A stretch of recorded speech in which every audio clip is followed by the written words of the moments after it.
Байгаль орчин, амьтан ургамлыг хамгаалах журмын эсрэг зөрчлийн хувьд зөрчлийн тухай хуулийн 7-гийн 6 дугаар зүйлд заасан амьтны тухай хууль зөрчих зөрчил түгээмэл үлдэгдэж байна. Тухайлбал зөвшөөрлгүйгээр амьтныг агнасан 12, агнуурын бүс нутгаас бусад газарт эсвэл амьтныг агнах хориотой үед хоригдсон хугацаанд хоригдсон арга хэрэгслээр амьтныг агнасан, тээвэрлсэн 43 зөрчил бүртгэгджээ. За судалгааны дүнгээс үзэхэд бол амьтны тухай хууль тогтоом зөрчил бол дийлэх хувийг эзэж байгаа. За энэ дундаа тарвага хууль бусаар агнах болон тээвэрлэх зөрчил бол дийлэнхийн эзэж байна.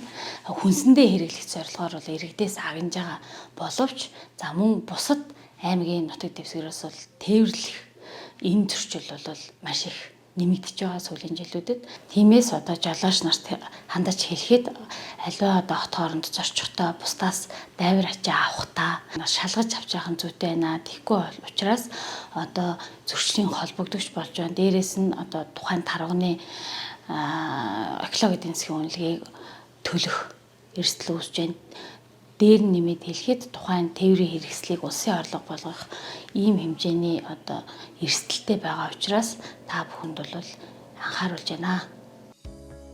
Энэ төрлийн зөрчлийн улмаас учирсан 200 сая төгрөгийг нөхөн төлүүлэхээр шийдвэрлсэн байна.